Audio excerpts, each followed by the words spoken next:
안녕하십니까. 반갑습니다. 오래전에 주암수정교회 한번 왔는데 많이 변한 것 같아요. 굉장히 많이 발전한 것 같고 또 성도님들 뵙게 돼서 참 반갑습니다.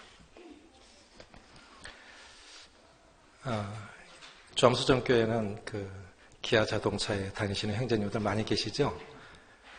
형제님들이 만든 차 타고 왔어요. 오늘 장례식 조문하고 왔는데 출발할 때 핸들에 달려있는 내비 음성으로 하잖아요. 그래서 음성으로 하니까 돌아올 때 되니까 옆에 동승했던 형제님이 뭐라 하냐면 천국도 안내해 주나요? 그래요. 그래서 이 자동차는 구원을 못 받아서 그거는 못 할 거야. 제가 생각한 게 있어요. 천사가 만약에 복음을 전한다면 사람 속속들이 뭐를 궁금해 하는지 정말 잘 설명해 주지 않을까. 그런데 이걸 사람들에게 맡기셨잖아요. 천사도 할 수 없는 일이잖아요. 그래서 이것이 얼마나 귀한 거냐 하는 그런 생각을 가져봤습니다. 창세기 16장 8절 9절 읽겠습니다.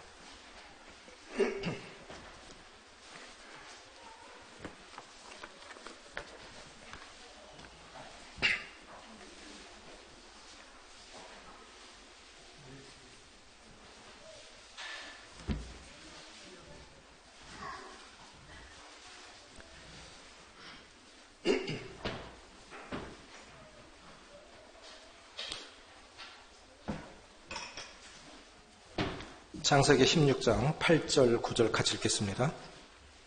시작. 이르되 사레의 종 하가라 내가 어디서 왔으며 어디로 가느냐. 그가 이르되 나는 내 여주인 사레를 피하여 도망하나이다. 여호와의 사자가 그에게 이르되 내 여주인에게로 돌아가서 그 수하에 복종하라.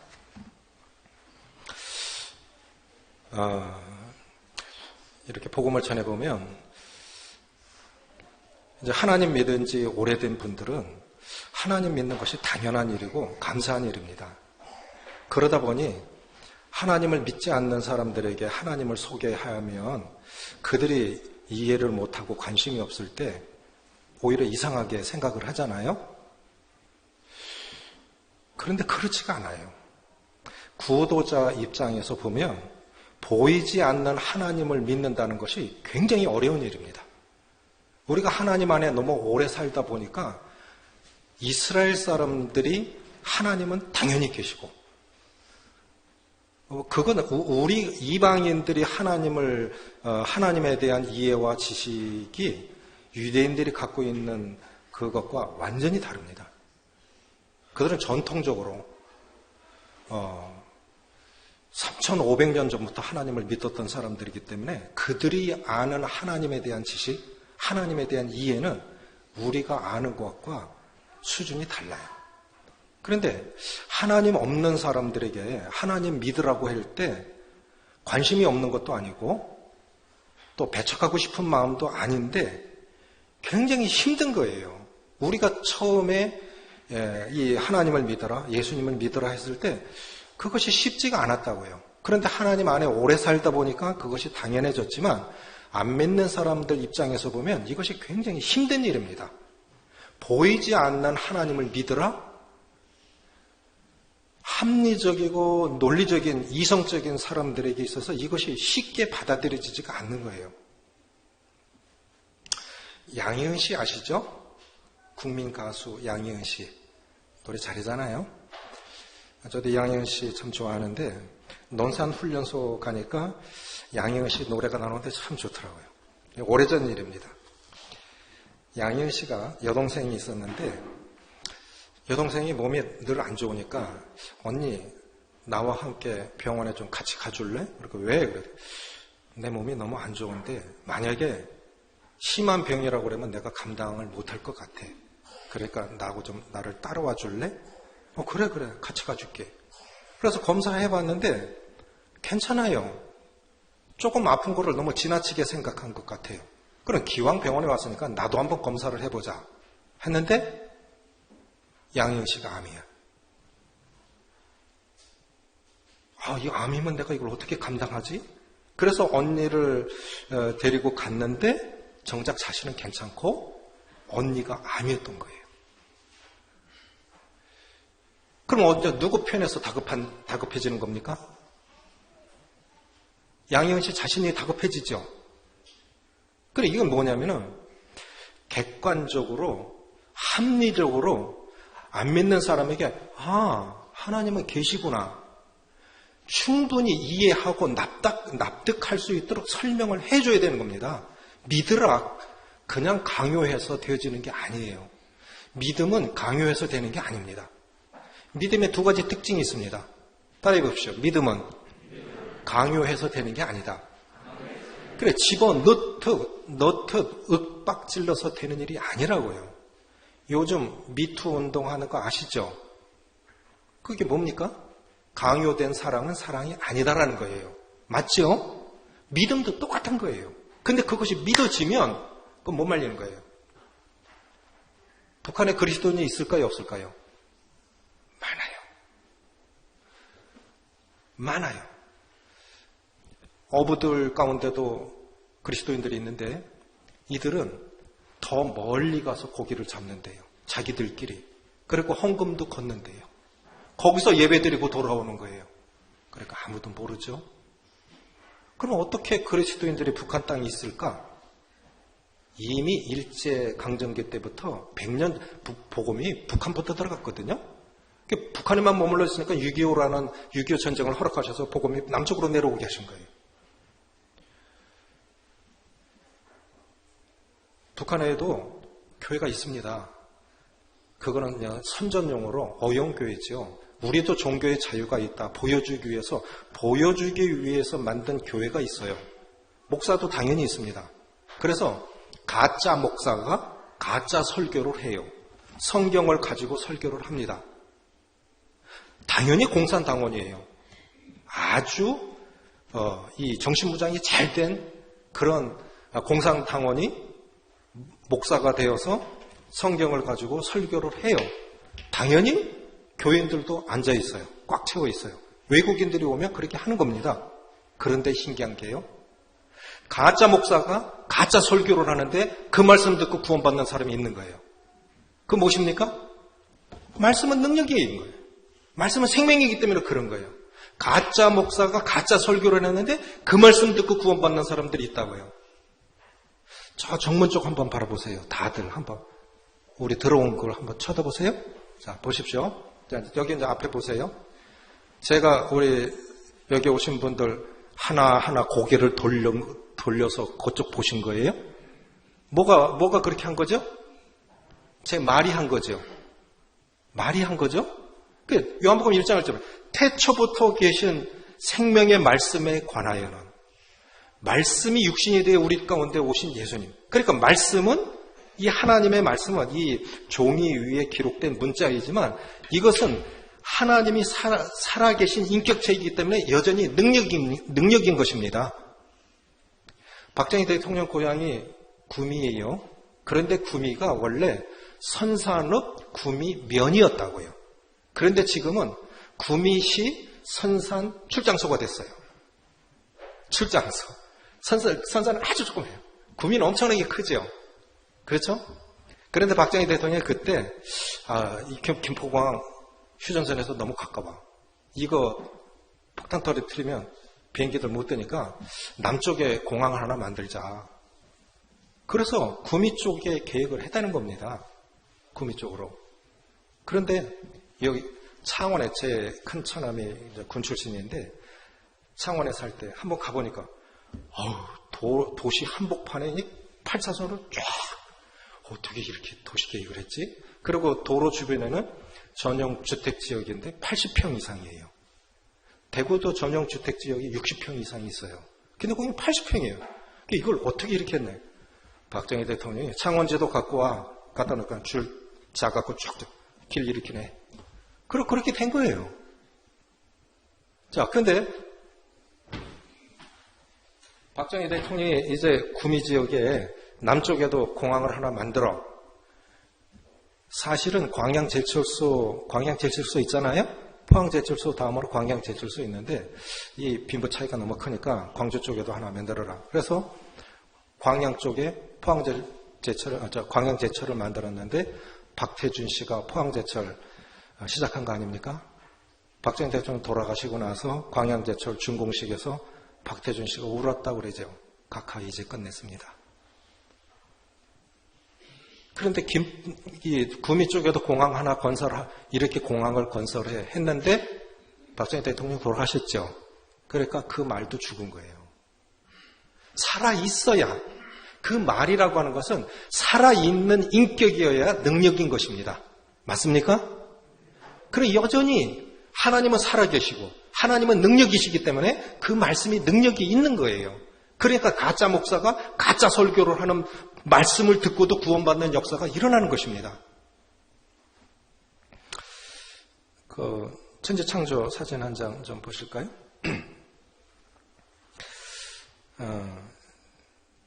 제가 로마에 갔을 때인데 요 불 좀 한번 꺼보세요. 이 사진 보신 적 있으시죠?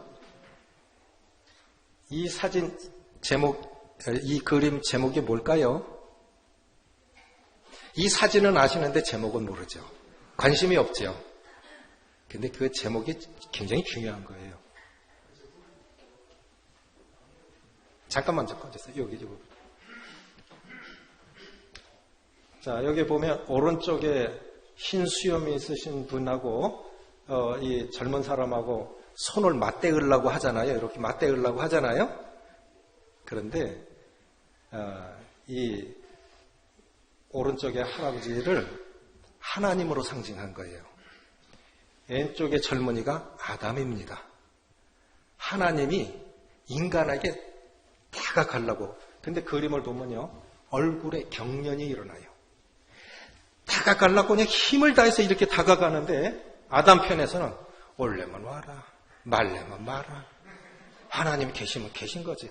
근데 지금 여기 오신 아직 하나님을 안 믿는 사람들 편에서도 그럴 수 있어요.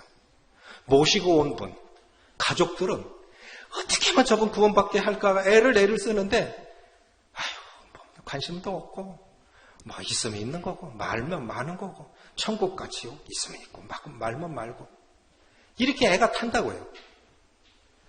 우리가 보통 종교라고 말하죠. 세계 3대 종교가 무엇입니까? 기독교, 불교, 이슬람교. 그렇죠?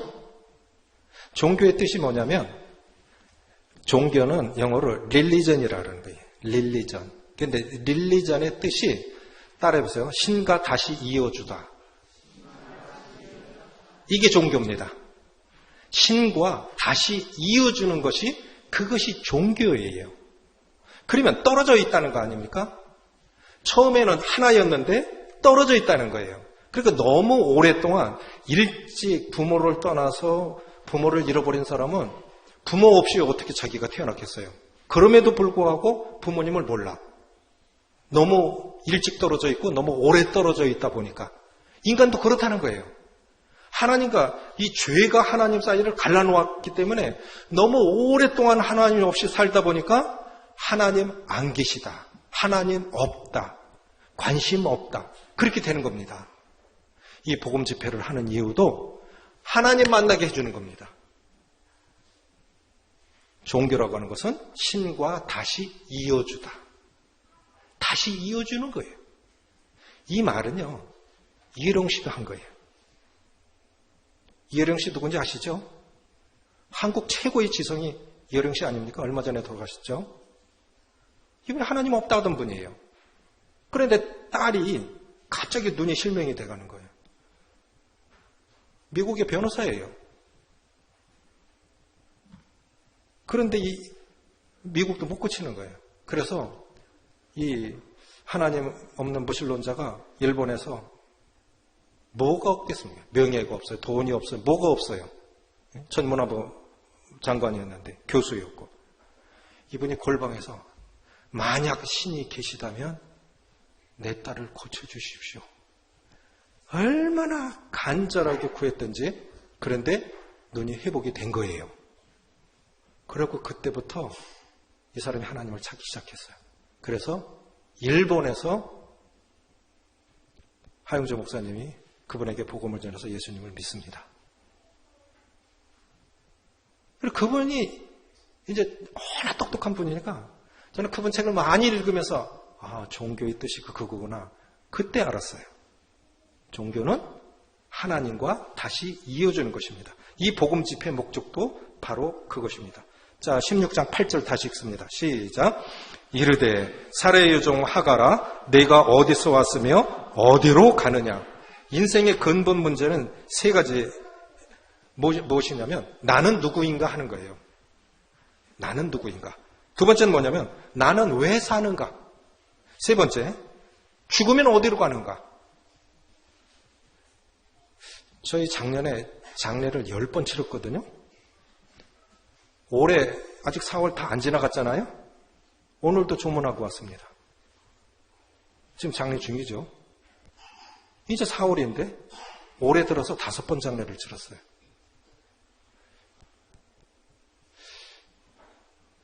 그 다음에 누구인지 모르겠죠. 죽은 다음에 그럼 어떻게 되는 건가요? 에덴의 동쪽이라는 책을 쓰셔서 노벨 문학상을 받은 미국 존 스타인백이라는 작가가 계세요. 그분이 임종 때 이제 가족들, 친구들 다 모여있는 가운데서 뭐라고 그랬냐면 여보 걔들 답이 뭐지? 그러니까 주위에 모여있던 사람 정신이 이상해졌나? 갈 때가 다 되니까 정신이 이상해졌나? 여보 걔들 답이 뭐지? 그렇게 생각했어요. 아무도 말을 안 하니까 그 다음에 또 뭐라고 그랬냐면 여보 걔들 그래 답을 모른다면 그러면 문제가 뭔가. 여보 걔들 인생은 어디서 왔다 어디로 가는 거지? 이분은 알고 있었던 거예요. 에덴의 동쪽. 아담과 하와가 범죄하고 에덴 동산에서 쫓겨나죠. 어느 쪽으로 쫓겨났죠? 에덴 동산 동편으로 쫓아보내셨어요. 에덴 동편 동쪽으로. 그런데 성막문이 동쪽으로 열려 있다고요. 성막문의 방향이 동쪽이라고요. 그러니까 쫓겨난 방향으로 문을 열어놓으신 거예요. 그 에덴의 동쪽이 바로 그거예요. 이거 복음인 거예요. 어디서 왔다 어디로 가는가? 이렇게 인간의 생명이, 이 영혼이 얼마나 존귀한 거예요. 그런데 그냥 살아, 그냥. 그러다가 그냥 지옥 가는 거예요. 이게 얼마나 안타까운 일입니까? 자, 그래서 성경은 신과 하나님과 다시 이어주는 것이 종교고 하나님이 어떤 분이냐를 설명해 놓은 것이 성경입니다. 그래서 성경에는 이것을 읽으면 내가 그리스도의 비밀을 깨달은 것을 너희가 알 수 있으리라. 이것을 읽으면. 그리고 요한복음 5장 39절에 너희가 성경에서 영생을 얻는 줄 알고 성경을 생각하거니와 이것이 내게 대하여 증거한 것이다.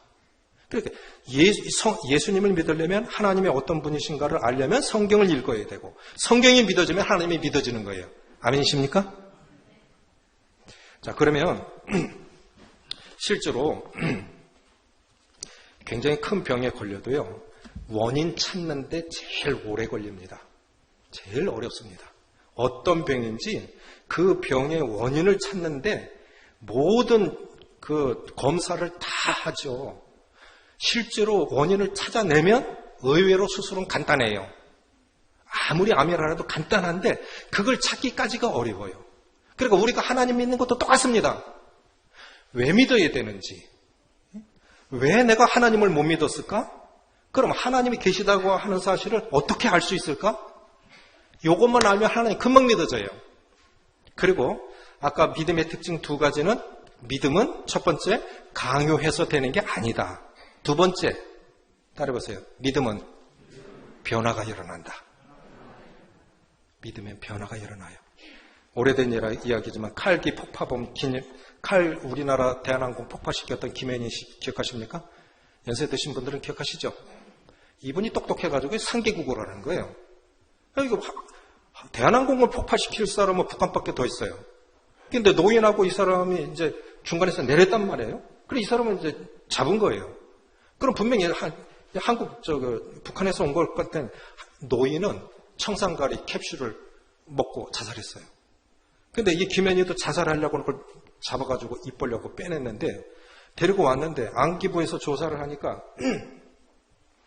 어떤 때는 중국말로 했다가 어떤 때는 일본말로 했다가 도무지 한국말을 해야 뭐가 통해지 조사가 안 되는 거예요.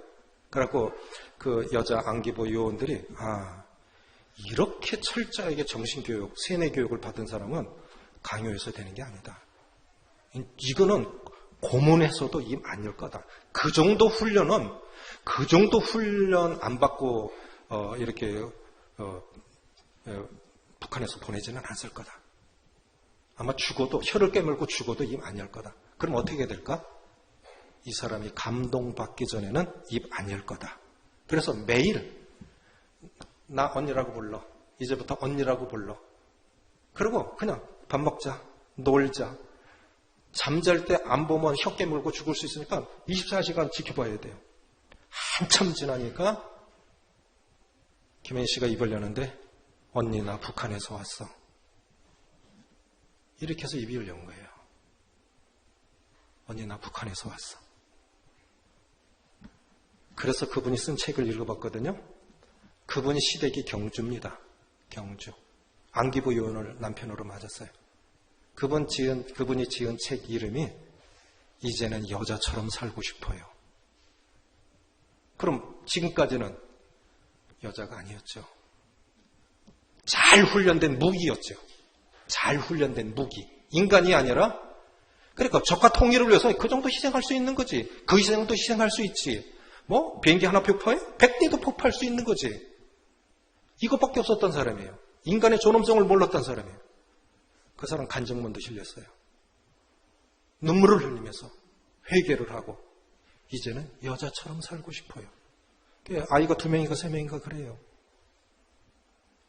믿음은 강요해서 되는 게 아닙니다. 그리고 믿으면 변하게 돼 있어요. 그 안에 하나님의 생명이 들어갔기 때문에 변하는 거예요. 조금씩 변하든 확 변하든 변하게 돼 있습니다. 그러면 왜 사람들은 하나님을 믿지 못하는 것일까요? 하나님을 믿지 못하는 이유는 찾지 않고 그냥 쭉 말씀드릴게요. 요한복음 4장 24절을 보면 하나님은 영이시니 예배하는 자가 신령과 진정으로 예배할지니라. 하나님은 영이십니다. 영. 우리 영혼, 우리가 이제 보통 돌아가셨습니다. 그럼 뭐가 돌아가셨다는 거예요? 어디로 돌아가셨다는 거예요? 오늘 장례처럼 분도 어제 임종을 아무도 못 봤어요. 아들을, 딸, 다 다른 데 가 있는데, 보니까 돌아가셨어요. 어제까지 말씀하셨잖아요? 오늘은 말씀 못 하세요. 그럼 어제까지 말씀하시고 음식 잡수시던 그분은 뭐고, 지금 말 못하고 있는 그분은 뭐예요? 제가 좀 신비한, 그 전시를 봤는데요. 오래전에 대구의 엑스코, 서울의 코엑스 같은 거죠. 엑스코 그 전시장, 굉장히 큰 전시장에서 인체 신비전을 한 적이 있어요. 저는 신기했어요. 뼈를 확 추려내고, 살도 추려내고, 혈관만 막 살려갖고, 그러니까 수세미, 아시죠? 수세미. 이렇게 매달린 수세미 있잖아요. 옛날에 그걸로 설거지 했잖아요. 그 수세미 같아요. 뼈 추려내고 살 추려내니까 혈관만 있는데요. 고속도로 있고 지방도 있고 농로 있고 그것처럼 깃박이에도요. 그대로 형태가 있고 너무너무 신기해요. 그런데 그 인체 신비전의 제목이 뭐였냐면 영혼의 집 이렇게 써 있더라고요. 뭐라고요? 영혼의 집. 시골에 가면 빈집 많죠? 주인장 계십니까? 하면 계세요? 그럼 대답해야 못해요. 집이 빈집이면 이사 갔으면 탐 안 하지요? 못하지요? 영혼이 떠나간 거예요. 그러니까 이건 집입니다. 집, 영혼의 집. 근데 하나님이 흙으로 만드셨어요. 3일만 지나면 여름 되면 물 나와요. 냄새납니다. 흙이니까 흙으로 돌아가고, 이 안에 육체를 집 삼아서 영원히 살다가 하나님이 주셨는데, 하나님이 주신 그 영혼이 이 땅에 살다가 하나님 불러가시면 가는 겁니다. 그래서 돌아가셨다고 그래요. 영이 있는 거예요. 영의 세계가 있는 겁니다. 영은 두 가지인 것 같아요. 거룩한 영이 있고 악한 영이 있습니다. 저희 어머니가 자주 아프셨어요. 저희 아버지가 얼마나 방탕하게 사셨는지 저희 어머니가 47에 돌아가셨어요. 빚잔치하고 논밭잔치 다 뺏기고 집 뺏기고 육남매가 흩어졌어요. 그렇게 살았어야 됐어요. 근데 어머니가 아프시면 할머니가 무당을 모셔와요. 그리고 구슬하는 겁니다. 그럼 신기하게 또 구슬하니까 나요. 근데 굿할 때 어떻게 하냐면 굿도요 신들렸다고 그러잖아요. 귀신이 들어가야 되는 거예요. 제정신으로 못해요. 근데 다 굴기 전까지 해요. 그런데 다 굴기 전이 절정이에요. 옛날에는 소죽을 쓰면은 작두로다가 이제 이렇게 풀을 자르지 않습니까? 그런데 그 작돈날이 밑으로 내려가게 돼 있죠. 그런데 그날은 작돈날을 위로 껴요. 그리고 그 작돈날, 그 시퍼런 작돈날 위에서 맨발로 칼춤을 추는 거예요. 근데 안 다쳐요. 이걸 어떻게 설명할까요? 그렇게 구슬 한번 하고 나면요, 이 무당이 며칠간 알아 누워요. 너무 그러니까 그건 제 힘으로 한 게 아니고 제정신으로 한 게 아니에요. 귀신이 들어갔기 때문에 귀신의 힘으로 한 거기 때문에 이제 제 힘으로 살아가려니까 몸살이 나갖고 못 일어나요. 며칠 동안은. 이것이 악령인 거예요. 그래서 저는 일찍부터 제 할머니가 또 호적에는 안 올랐지만 저를 무당에 양아들로 줬어요. 그래갖고 무당집에 자주 간 거예요. 산속에 어석한 산속에 갈대나무 숲속에 집 한 채 있는데 진짜 귀신 나오는 집 같죠. 일찍부터 귀신을 이 악한 영을 접하다 보니까 저는 교회는 무조건 싫었어요. 제 고향에 맥카피 선교사가 세운 중학교가 있었거든요. 남사중학교 맥카피 선교사가 세운 거예요. 일주일에 한 번씩 성경 공부해야 돼요. 그래도 저는 안 믿었어요. 저는 무조건 싫었어요.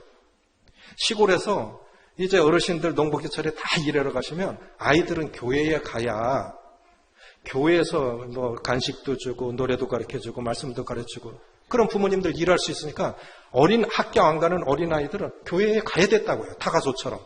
근데 저는 매를 맞고도 안 갔어요. 그래서 저는 무조건 교회는 싫었어요. 하나는 싫고. 그게 왜 그러면 일찍부터 악령에 가까이 접했던 거예요. 나중에서야 그게 알겠더라고요. 여러분 귀신 있습니까? 귀신 신나라 까먹는 소리 하고 있네 그러네. 귀신 있어요? 귀신 있어요. 귀신 있습니다.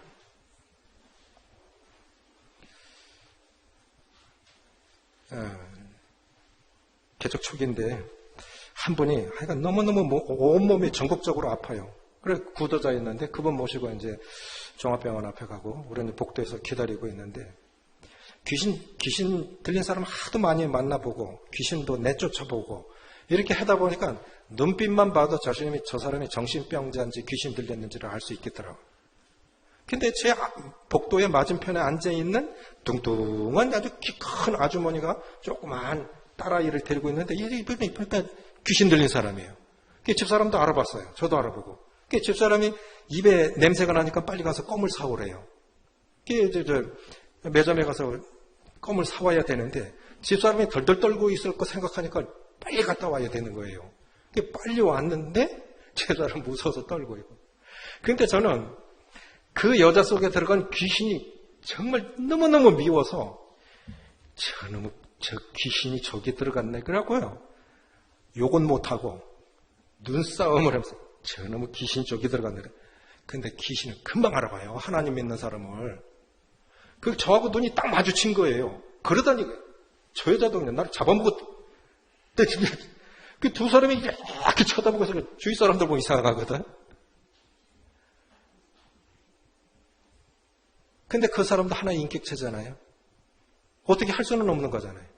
그래갖고 제가 그냥 이렇게 갈아 마실 때 쳐다만 보고 있는데 이 여자가 눈꼬리를 싹 내리더니 옆에 있는 자기 딸에게 이 가시나야 니나 내나 죽으면 2000도야 그랬어요. 유황불이 2000도에 탄다죠? 귀신은 알아요. 자기가 가야 할 곳을 압니다. 예수님이 이 땅에 오셨을 때도 누가 먼저 알아봤어요? 귀신이 우리를 무적행에 들어가게 하지 말아달라고 귀신이 소원한 거예요. 귀신이 먼저 알아봤다고요. 귀신들은 알아요. 영이 있습니다. 그래서 하나님은 영이시기 때문에 안 보이니까 없다. 그렇지 않습니다. 우리 영혼이 있듯이 하나님의 영은 거룩한 영이고 귀신의 영은 악한 영인 거예요. 그래서 하나님은 영이시기 때문에 안 보이니까 사람들이 하나님을 못 믿어요. 두 번째 뭐냐면 사람의 죄가 하나님의 영광을 가리우고 있기 때문에 그렇습니다. 너희 죄가 그 얼굴을 가리워서 너희를 듣지 않으시게 함이니. 자, 이 목욕탕에 가면 샤워할 때 뜨거운 물 막 보면 거울에 기임이 서리면 보입니까? 안 보입니까? 안 보이죠? 근데 실체가 없는 게 아니고 기임이 서려서 안 보이는 거죠. 그러니까 우리 죄 때문에 하나님이 안 보이는 거예요. 하나님 믿는 사람들은 하나님 다 있다고 그래요. 경험하고 있죠. 근데 안 믿는 사람들은 없다고 그래요. 왜 그렇죠?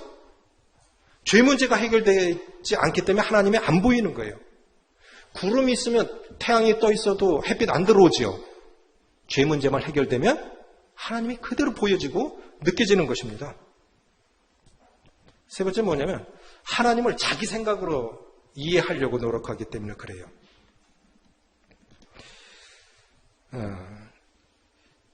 잠언 23장 7절에 보면 대저 그 마음의 생각이 어떠하면 그 위인도 그리한즉. 또 마태복음 22장에 보면 너희가 성경도 하나님도 알지 못하는 거로 오해하였도다. 그러니까 하나님을 믿는 사람들도 교회를 다닌다고 해도요, 구원받지 못하면 불교 다니는 사람이나 종교 없는 사람이나 똑같은 겁니다. 예수님을 못 만나면. 이소부와의 이런 이야기가 있는데, 개구리가 여행을 갔다 왔어요. 바깥 세상에. 그리고 거기 가서 뭘 봤냐면 황소를 보고 온 겁니다. 우물안 개구리라고 그러죠. 우물 안에만 살다가 들판에 가서 황소를 처음으로 본 거예요. 그리고 와가지고 엄마, 내가 굉장히 큰 소를 보고 왔어. 그러니까 한 번도 소를 본 적이 없는 엄마 개구리가 뭐라 그러냐면, 개구리 올 때 보면 배를 불룩 낳고 뽁뽁 끓이죠. 여기가 이렇게 불러오죠. 그러니까 엄마 개구리가 공기를 배에 잔뜩 불어넣고 이만큼 크더냐? 에이, 그거보다 훨씬 커. 엄마 개구리 배하고 황소하고 비교가 되겠습니까? 그러니까 엄마 생각에는 집 가진 게 커봤자 뭐 이만큼 본 적이 있어야지. 그리고 하나님을 본 적이 없으니까, 하나님을 경험해 본 적이 없으니까 자기는 나름대로 생각하는 거예요. 그러니까 엄마 개구리 그거보다 훨씬 커. 그러니까 더 바람을 많이 불고 이만큼 크더냐? 에이, 그거하고 비교가 안 돼. 엄청나게 커. 그러니까 더 뽀뽀 배가 터져버렸어. 죽어버렸어. 그래서 하나님을 오해한 거예요. 인간이 돈 좋아하니까 하나님도 돈 좋아하는 줄 알고 헌금 많이 한다고 구원받을까요? 열심 낸다고 구원받을까요? 예배당 짓는다고 구원받을까요? 아닌 거예요. 자기 생각으로 하나님을 이해하려고 그러니까 못 믿는 거예요. 그러면 어떻게 해야 되느냐? 회개라고 하는 것은 돌아서다라고 하는 뜻도 있지만 원뜻은요, 하나님에 대한 이해의 수정입니다. 그러니까 이건 뭐냐면, 내가 가지고 있던 상식, 그런 어떤 지식, 이런 것들 일단 비워보시라고요. 믿어지면 믿으시고, 안 믿어지시면 그건 어쩔 수 없는 거예요. 강요해서 되는 게 아니니까. 그러니까 내 생각을 일단 다 내려놓고, 일단 비워놓고 한번 들어보세요. 사람들이 하나님을 믿지 못하는 이유는 자기 생각으로 하나님을 이해하려기 때문에 그렇습니다. 네 번째 뭐냐면 잘못된 정보 때문에 그래요. 지금까지 하나님 없다라고 배웠어요. 학교에서는 원숭이가 진화해서 인간이 됐다고 배웠습니다. 그렇게 안 쓰면 틀린 답이에요. 그렇게 배웠으니까 그렇다고 믿고 있는 거예요. 그러니까 우린 조상 대대로 하나님 없다라고 배웠고 그렇게 믿고 왔습니다. 한 25년 전에 중국에 갔을 때인데 그때 지금 젊은 사람들은 모를 거예요. 그때 중국 여객기가 경로를 잘못 들어와서 한국으로 들어왔습니다. 그리고 춘천공항에 내렸죠. 그때 실제 상황입니다 하고 그 방송에 나왔어요. 실제 상황입니다. 민방공 훈련이 실제로 되어진 거죠. 그래서 춘천공항에 내렸어요.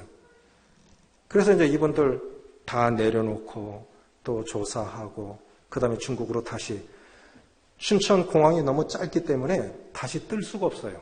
그래가지고 의자 다 떼내고 김포로 와서 거기서 의자 붙이고 되돌아가는 때 우리나라 냉장고 텔레비 잘 만들죠. 가전 3사에서요. 거기 탔던 사람들에게 전부 선물했어요. 가전 3사에서 텔레비 냉장고 한 대 전부 한 거예요. 그 후입니다. 중국하고 수교된 지도 얼마 안 돼요. 중국에 갔는데 한 보름 정도 있었는데 중국하고 북한 그 접경까지 갔어요. 거기 성도가 있어요. 탈북자를 보호하고 있는 마을이 있습니다. 그런데요, 중국은 100년이 함께 가는 나라래요. 벤츠 옆에 마차가 가요. 북경에서요. 서울에서 말입니다. 서울에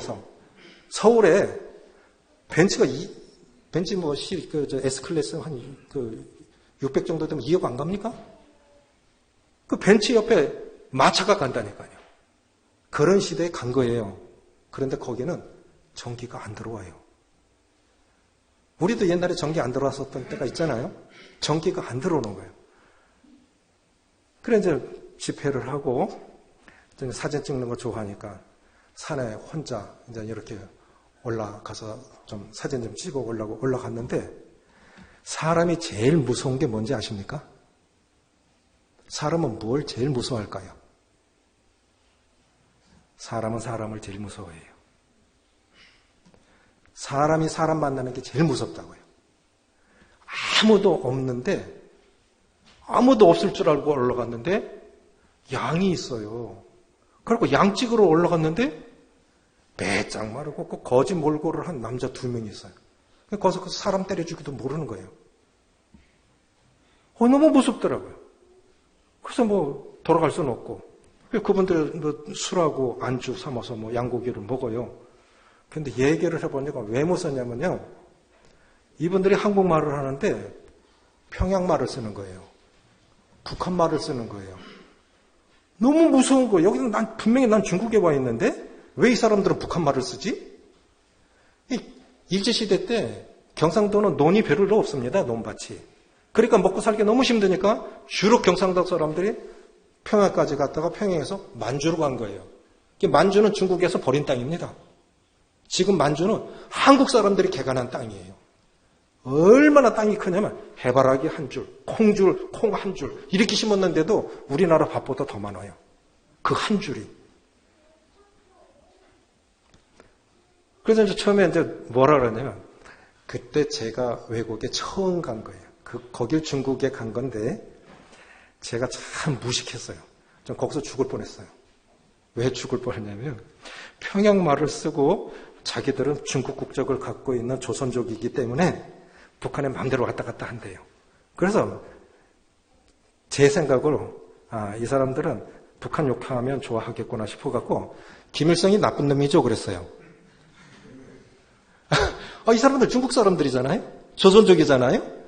근데 김일성이 나쁜 놈이죠 그랬더니 완전 정색을 하면서 태양 같은 아바이 수령을 나쁜 놈? 야, 난 그렇게 말할 줄 몰랐어요. 이 사람들 조선족이에요. 중국 사람이라니까요. 그런데 정보가 없어요. 북한에서 전해 들은 그 정보가 다예요. 그러면 나쁜 놈이지? 그런데 하나님이 그때 지혜를 주셔서 살아온 거예요. 야, 여기서 이 일을 갖고 내가 죽어도 모르겠다. 그래갖고 뭘 말하냐면, 중국 비행기가 한국에 불시착했다가 돌아간 거 압니까? 몰라요. 88 올림픽 연거 압니까? 몰라요. 전기가 없는데? 텔레비가 없는데? 완전 원시인이에요. 그럼 어떻게 해요? 설명을 해야 되잖아요. 그래갖고 차근차근 설명을 했어요. 제가 남한에서 왔는데 당신들은 남한을 어떻게 생각하십니까? 남한 사람들은 강냉이 깡통 차고 전부 거렁뱅이처럼 그렇게 살고 미군들이 탱크로 찌 깔아 죽인대. 이게 지금 될 소리인가? 이걸 어떻게 설명을 해야 되지? 그래서 제가 어떻게 설명했냐면, 나는 남한의 아주 평범한 사람이거든요. 근데 그때 왕복 항공비 50만 원, 보름 동안 쓸 돈 50만 원, 그렇게 해서 100만 원 가지고 여기 보름간 머물다 갈 겁니다. 근데 그때 중국 의사 한 달 월급이 5만 원이에요. 우리 돈으로 5만 원이었다고. 25년 전에. 그렇게 쭉 설명을 했어요. 자, 봐요. 내 옷이 그래도 당신들 옷보다 좀 낫죠? 당신들 카메라도 없죠? 그 쭉 설명을. 나는 나만의 아주 평범한 사람이에요. 그리고 88 올림픽 열린 걸 쭉 얘기하고 하니까 이분들이 그때부터 북한을 통해서 접했던 남한에 대한 정보가 조금씩 수정이 되는 거예요. 그리고 나서 그분들이 뭐라 그러냐면, 우리 아버지 고향이 청도예요. 우리 아버지 고향이 영천이에요. 경상도 사람들이 그렇게 거의 만주적으로 거의 간 거예요. 그때서야 그 얘기를 하더라고요. 몰라서 못 믿는 거예요. 지금까지 들었던 건 하나님 없다라고만 들었기 때문에 하나님은 없다라고 그렇게 믿고 있는 것입니다. 그러나 하나님의 계시다고 하는 증거는 무엇일까요? 이건 찾아보겠습니다. 자, 로마서 1장 19, 20절 보시겠습니다.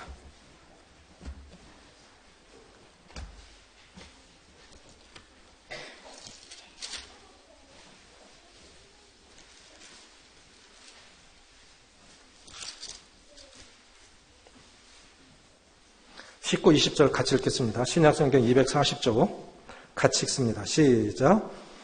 이는 하나님을 알만한 것이 그들 속에 보임이라. 하나님께서 이를 그들에게 보이셨느니라. 창세로부터 그의 보이지 아니하는 것들, 곧 그의 영원하신 능력과 신성이 그가 만드신 만물에 분명히 보여 알려졌나니 그러므로 그들이 핑계하지 못할지니라. 핑계할 수 없는 증거들을 주셨어요. 믿고 안 믿고는 본인의 결정입니다. 본인의 결정이에요. 그리고 자기가 책임져야 돼요. 하나님을 알만한 확실한 핑계할 수 없는 증거들을 주셨어요. 그 첫 번째가 뭐냐면 따라해 보십시오. 자연 계시. 계시라고 하는 건 뭐냐면 여기 동상 제막할 때요. 동상 아시죠? 동상 제막할 때 검은 천으로 쫙 가려놔요.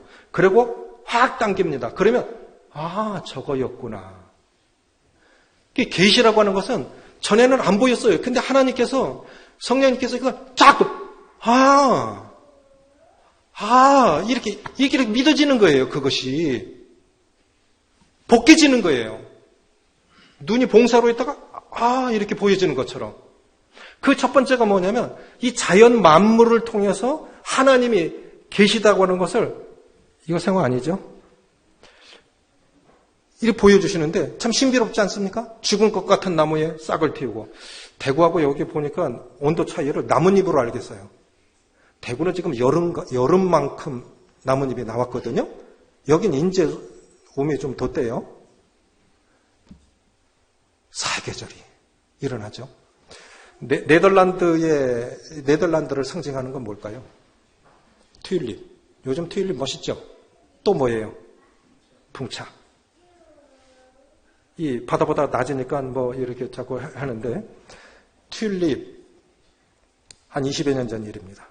네덜란드 식물학자들이 이렇게 꽃 색깔이 참 많아요. 이걸 보면서 만물을 만드신 하나님의 능력과 신성이 그 만드신 만물에 분명히 보여 알게 되나니. 그러니까 하나님이 얼마나 놀라우신 분이냐. 꽃 속에 또 꽃이 있는 꽃도 있어요. 꽃 속에 또 꽃이 있고. 별별 꽃들을 보면, 야, 저거 사람이 못 만들 거다. 그런데 꽃 색깔 중에 없는 꽃 색깔이 있습니다. 무엇입니까? 검정색 없어요. 검정색 꽃이 없습니다. 흑장미라고 그러면 검은색입니까? 없어요. 검은색에 가까운 거지 검은색 꽃이 없어요. 그래서 하여간 없는 걸 만들어내면 대박입니다. 그래서 네덜란드 식물학자들이 검은색 튤립을 만들어냈어요. 부르는 게 그거예요. 부르는 게. 문제는 뭐냐? 번식이 안 돼요. 번식이 안 돼. 그냥 그 꽃 보면 죽으면 끝인 거예요. 그러면 보십시오. 저도 이제 중국에 갔을 때인데, 진시황릉은 아닌데, 북경에 갔을 때인데, 중국은요, 쉽게 생각할 나라가 아니에요. 사대주의가 이래서 나왔구나. 그냥 유명한 사람이었던 것 같은데, 무덤이 지하 3층. 지하 3층 깊이인데, 그 안에 왕궁처럼 만들어놨어요. 신하들이 서 있는데, 그 다음에 등준을 그 사람이 앉아 있는데, 이 정도라면 진시황릉은 어땠을까? 대단했겠죠? 그런데요, 한 무덤을 열었는데, 거기서 토마토 씨가 나온 거예요. 토기 속에서. 토기 속에서 토마토, 그 유품은 그분이 살아생전에 했던 것들을 다 넣어주잖아요. 그 토마토 씨가 토기 속에서 나왔는데, 이 무덤을 발굴해 보니까 이 5,000년 무덤입니다. 그런데 토마토 씨를 심으니까 토마토가 열린 거예요. 모양이 조금 다를 뿐 맛도 똑같아. 이 네덜란드 이 식물학자들이 튜브를 만들어냈지만, 검은 꽃을 만들어냈지만 번식이 안 된다고 하는 것은 쉽게 말하면 따라해 보시죠. 창조는 고요한 하나님의 영역이다. 아멘이십니까? 우리는 복제는 저는 한 번씩 섬뜩할 때가 있어요. 어쩌면 인간 복제도 돌아다닐 수도 있겠구나. 아니, 양도 해고, 양둘리도 해고, 늑대도 해고, 다른 거 다 복제했는데 왜 인간은 못할까요? 이 무서운 세상 아닙니까? 자, 이렇게 원본이 있으면 복사는 수만 장을 찍어낼 수 있는 거죠. 그렇잖아요? 근데 원본은 못 만들어낸다고요. 그러니까 창조는 고유한 하나님의 영역인 거예요. 그러니까 이 만들어진 만물을, 그냥 자연 세계를 생각하면 하나님을 믿을 안 믿고는 못 받겠는 거예요. 어느 분이 그렇게 말씀하셨는데요. 이 자연 만물은 하나님의 지문과 같다 그랬어요. 지문은 자기밖에 없죠? 일본은 아주 좀 불편한 나라입니다. 일본은 지금도 지문 찍어야 돼요. 그래야 입국할 수 있어요. 그러니까 이건 나밖에 없는 거잖아요. 홍채도 똑같다 하지요. 그러니까 이것은 하나님의 신성과 하나님은 정말 그 능력과 신성이 하나님의 얼마나 아름다운 분이시냐. 이게 하나하나 보면은 하나님이 살아계시구나. 이거를 알 수 있다고 하는 것입니다.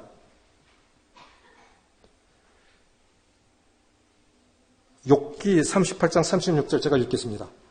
가슴 속의 지혜는 누가 준 것이냐라는 말씀이 있어요. 가슴 속의 지혜는.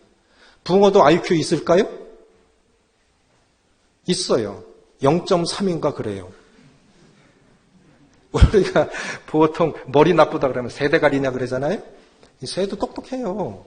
붕어는 0.3인가 그래요. 그래서 기억을 3초밖에 못한대요.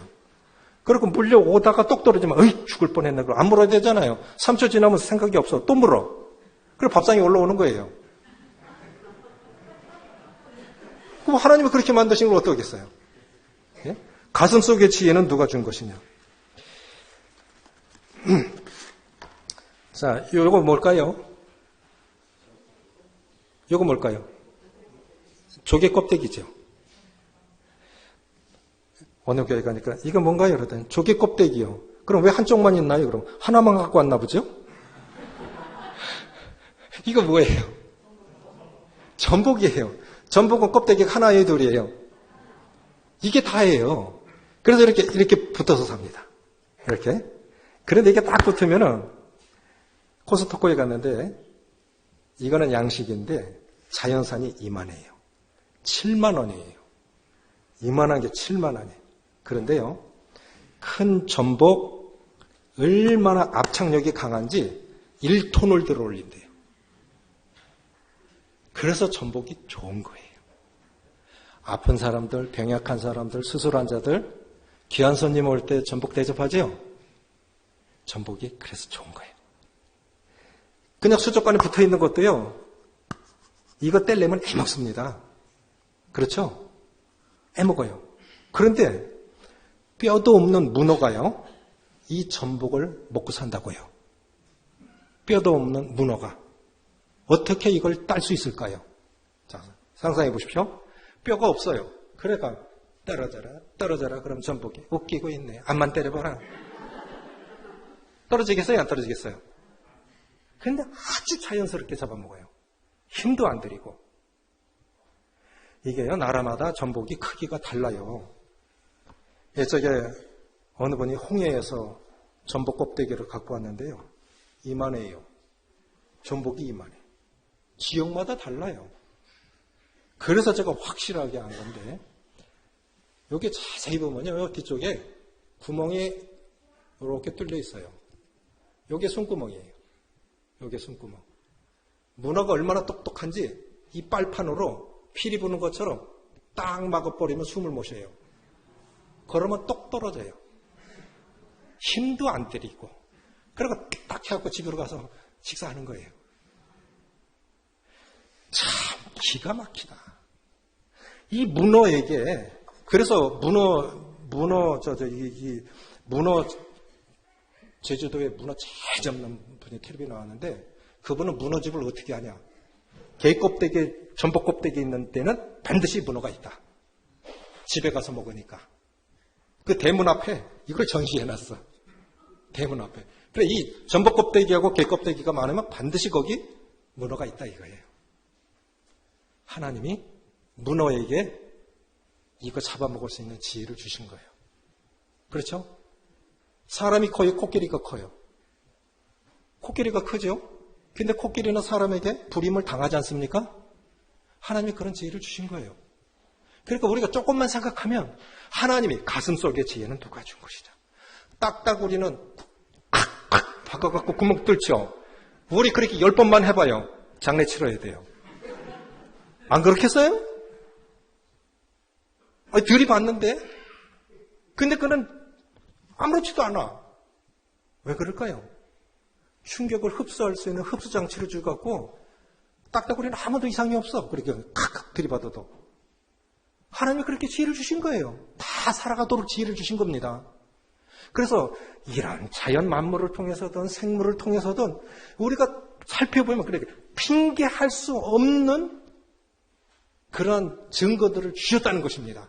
그것이 자연계시예요. 두 번째는 뭐냐면 양심의 증거입니다. 로마서 2장 14절 15절입니다.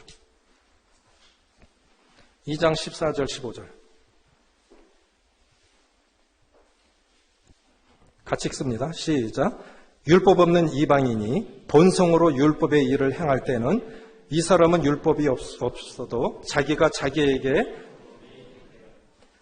증거가 되어 서로 혹은 고발하며 혹은 변명하여 그 마음에 새긴 율법의 행위를 나타내느니라.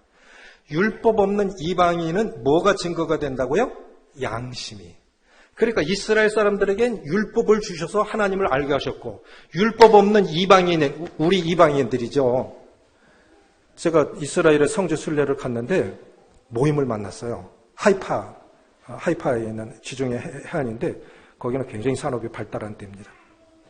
그런데 모임을 만났는데 이제 예배당을 건축을 해놨는데 유대인들이, 정통 유대인들이 기독교를 얼마나 탄압을 하는지, 성도들이 새 예배당을 지었는데 어디 지었는지도 몰라. 장로들만 알아. 이사 가는 날 알려준대. 그만큼 이스라엘에 있는 그리스도인들이 핍박을 받고 있어요. 그런데 예배를 드렸는데, 통역을 통해서 이제 이렇게 드렸는데 이사야 53장을 감사 내용으로 하더라고요. 하나님의 아들 예수 그리스도께서 유대인으로 이 땅에 오셨습니다. 죽으시고 부활하시고 우리의 구원이 되어주시고 소망이 되어주셨습니다. 통역을 통해서 듣는데 얼마나 눈물이 나든지 거기에 자기들이 죽인 예수님을 그렇게 고백하고 있는 거예요. 지금도 많은 사람들은 오실 메시아를 기다리고 있거든요. 근데 그들은 예수님을 믿은 거예요.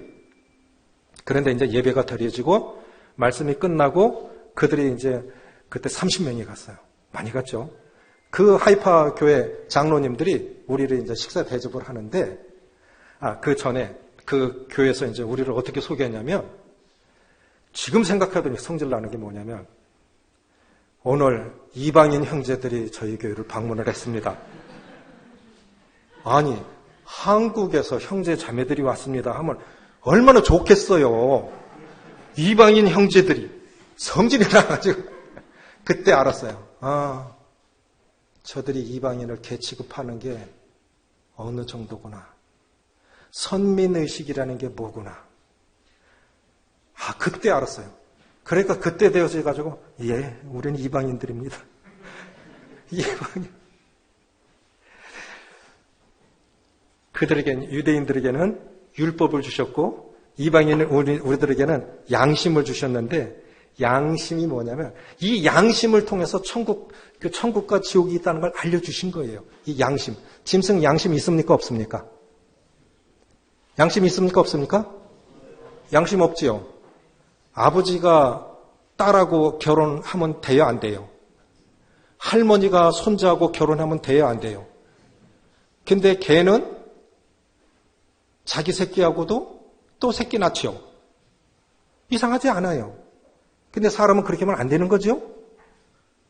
그건 아주 양심이 허락하지 않는 일이죠. 사람에게 양심을 주셔서 누가 뭐라고 하지 않았는데도 이 양심을 다른 말로 하면 따라해 보십시오. 하늘의 법정. 하나님이 주신 법정이 여기 있는 거예요. 그게 양심인 거예요. 누가 아무 말도 안 했는데 내 양심이 너 그러면 안 돼. 그렇게 말하는 겁니다. 게임 중독된 아이가 있었어요.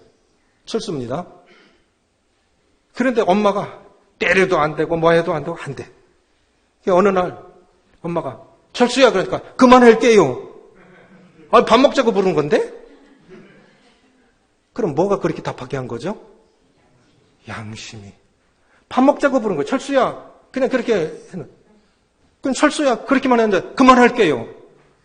양심이 그렇게 대답하게 하는 거예요. 그런데요, 양심이 죽은 사람이 있어요. 우리가 양심이 살아있으면 나 죄인이야.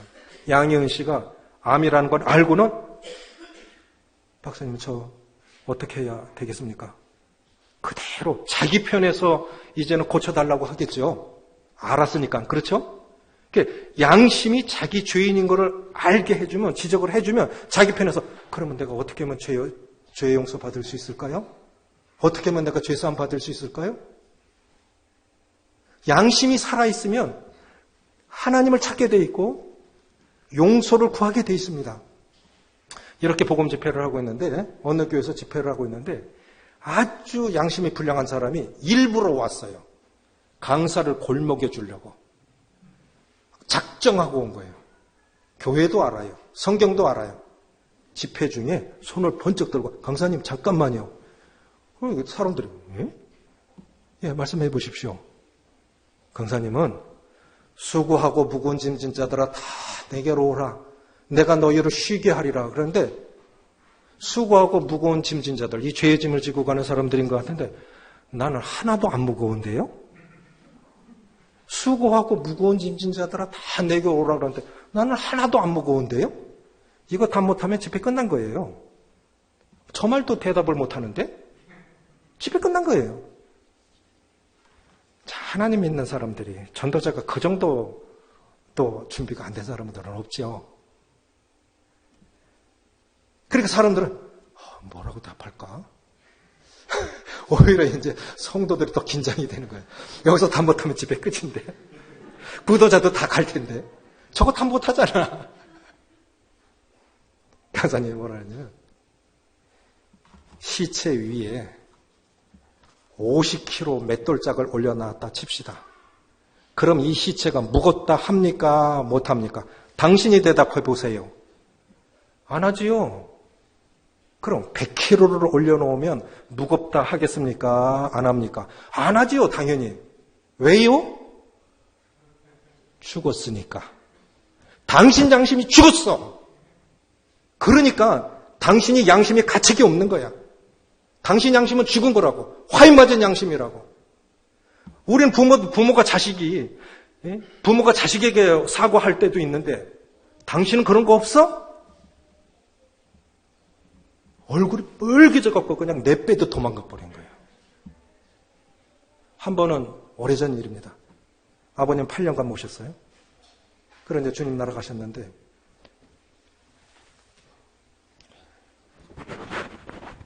저희 아이들이 이제 아주 어렸을 때예요. 초등학교 저학년 때인데 어버이날인데 그래도 꽃 한 송이라도 꽂아줄까? 그게 달아서 마십니까? 애들 마음 이제 보려고 하는 거죠. 저녁 때가 돼도 안 줘요. 그러고 제가 물었어요. 야, 꽃 안 주냐? 그랬더니 그거 꼭 달아야 돼요? 그래서 성질이라 갖고 내쫓아 버렸어요. 해는 넘어갔는데 연년생인데 둘이 손붙잡고 아파트 마당에 울고 다니는 거예요. 그래서 제가 회개했어요. 야, 꽃 한 송이 안 달아줬다고? 내가 내 아이들을 내쫓았는데 나는 아버지한테 저렇게 하고 있나? 나는 아버지한테 정말 아버지를 공경하고 있나? 먹을 거 있으면 자식 생각나요? 부모 생각나요? 양심으로 답해보세요. 자식 생각나죠? 저희 장모님 올해 98세입니다. 제가 손주가 넷이에요. 큰딸이 그냥 쌍둥이를 낳았어요. 6명이 달라붙었어요. 요즘은 그래요. 제 아내는 이제 나이도 있고 하니까 아이 보고 저거 하다가 무릎 연골이 파열이 됐어요. 그러니까 저희 장모님 98세 된 저희 장모님은 이미 환갑이 넘은 딸 걱정을 하고 있고 제 아내는 쌍둥이 낳은 제 딸을 걱정하고 있고 내리사랑이죠? 그렇죠? 우리가 조금만 양심 있으면 하나님 안 믿을 수가 없어요. 대구에서 냉난방 사업을 하고 크게 하고 있다가 이제 접고 어머니가 중풍 걸려서 남원에 모시고 가서 거기서 농사를 짓던 땅이 있었으니까 농사를 짓던 분이 계셨는데 교회를 다녔어요. 그래 도시에 살다가 시골에 오셨다니까 중풍 걸린 어머니를 모시고 왔다니까 동네 사람들이 다 인사를 온 겁니다. 근데 이분이 음식을 너무너무 잘하세요. 어머니 등치도 크고 또 너무 잘 드시고 근데 중풍 걸렸으니까 드시는 것만큼 또 쌓여야 되잖아요. 그러니까 동네에서 오시는 어르신들이 뭐라 하냐면 조금만 드려. 뭐라고요? 많이 드리라고요? 그러면 어떻게 되는 거예요? 조금 쌓이겠지. 그렇죠? 양심으로는 이러면 안 되는데 하는데 너무 힘드니까. 근데 사람이 못하게 하면 더 하고 싶죠. 그렇죠? 그러니까 움직이지 못하니까 더 많이 욕구는 더 많이 먹고 싶은가 봐요. 그러니까 많이 드시니까 많이 싸고. 근데 조금 드린 거예요. 그렇게 많이 드시던 분이 먹는 걸 좋아하시는 분이 조금 드시니까 그러다 이제 돌아가신 거예요. 그래 대구로 돌아가시고 나서 대구로 오셨어요. 그래 홍콩에서 전화가 왔어요. 저희 어머니한테 복음을 전해 주십시오. 그래서 그 집에 가서 이제 아파트에서 복음을 전하는데 교회 다니시고 모친님 구원 받으셨어요? 네, 구원 받았습니다. 모친님 죄인이에요? 죄인 아닌데요. 그럼 뭐가 죄라고 생각하세요? 그래서 10계명을 쭉 풀었어요.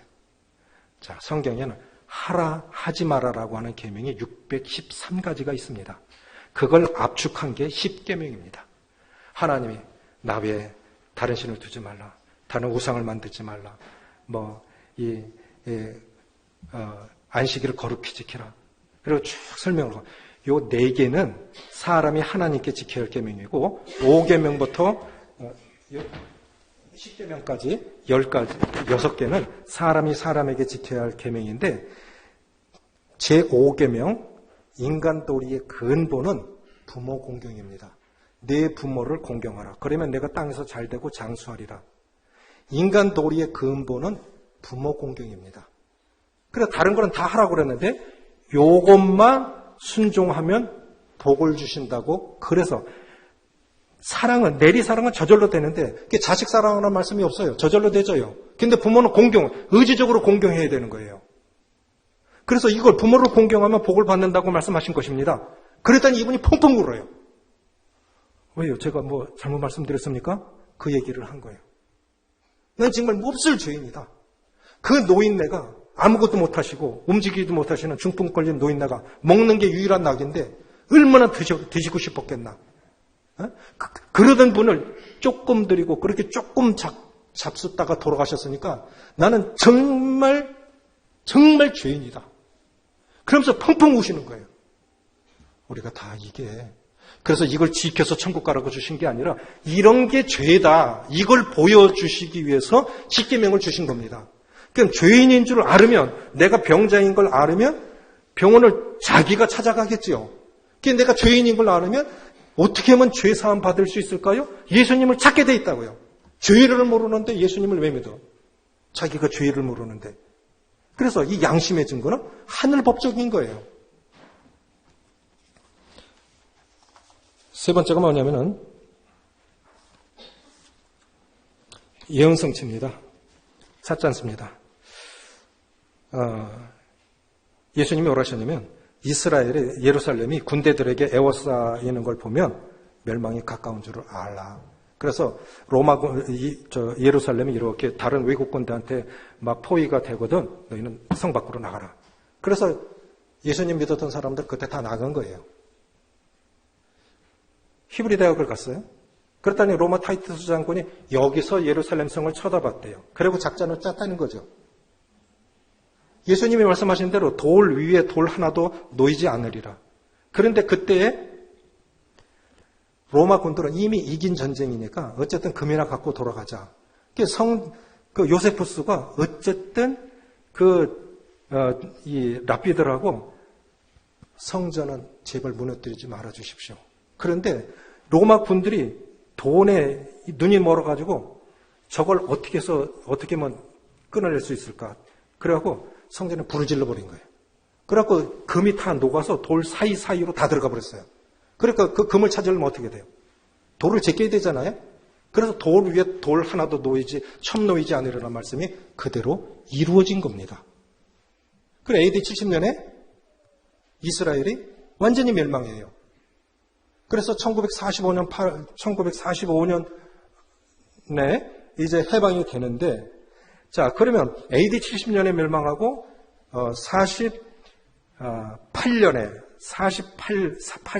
1948년 5월 14일 날 독립을 합니다. 그럼 거의 2000년간 나라 없이 산 거잖아요? 그런데 인류학자들이 하는 얘기는 뭐냐면, 3세대가 지나가면 그 나라 고유의 문화나 문자를 잊어버린답니다. 그러니까 100년이 지나가면 완전히 그 나라 문화와 문자를 잃어버린다는 거예요. 그런데 이스라엘은 어떻게 됐습니까? 이스라엘은 고스란히 존재했죠. 그리고 예수님 뭐라고 그랬어요?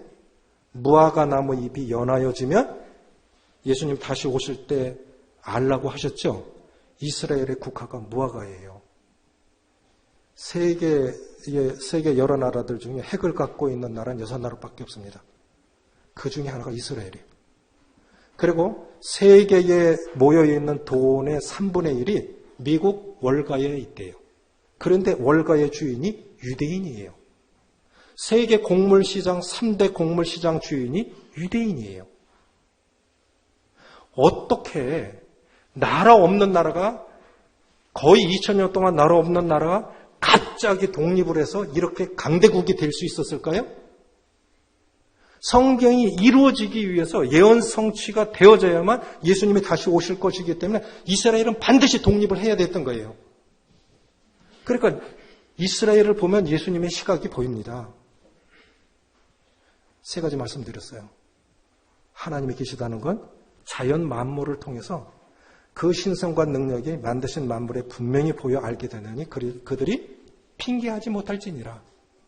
그리고 우리가 자세히 보면 하나님이 계시다는 것을 안 믿을 수가 없어요. 그 다음에 양심 계시. 이건 하늘 법정이에요. 사람에게만 있습니다. 예언 성취, 결국은 성경대로 됩니다. 그러니까 믿음이 뭐냐라고 정의를 하면 성경에 기록된 것이 다 사실이고 성경에 기록된 대로 될 것이라는 확신, 이게 믿음입니다. 이게 조지 밀러가 내린 믿음의 정의예요. 믿음은 뭐냐? 성경에 기록된 것이 다 사실이고 성경에 기록된 대로 될 것이다라는 것이죠. 맞습니까? 예수님이 이 땅에 오신 해를 기준으로 해서 인류 역사가 나뉘잖아요. 인류 역사의 주인은 하나님이십니다. 그래서 내일은 우리가 왜 예수님을 또 믿어야 되는지 말씀드릴 테니까 오늘 말씀 들으시는 분 내일도 꼭 오세요. 그래서 예수님 꼭 믿으시기 바랍니다. 기도하시겠습니다. 아버지 하나님, 전날에 우리가 하나님 없이 그렇게 살다가 오래도록 부모 없이 살던 사람이 부모를 통해서 태어났지만 자신은 부모가 없는 것처럼 느끼고 살고 방황하고 하는 것처럼 우리가 하나님으로부터 온 존재이지만 하나님과 같은 존귀한 그런 영혼이지만 하나님 없이 살다가 마귀에게 속아 살다 지옥 갈 수밖에 없는 이런 자들인데 먼저 하나님을 믿은 분들을 통해서 하나님을 알게 하시고 믿게 하시고 구원받게 하신 이 하나님의 은혜를 오늘날 하나님을 알지 못하는 분들도 믿고 구원받고 하나님 앞에 복되게 살아갈 수 있도록 축복하여 주시길 원하오며 우리 주 예수님의 이름으로 감사하며 기도합나이다. 아멘.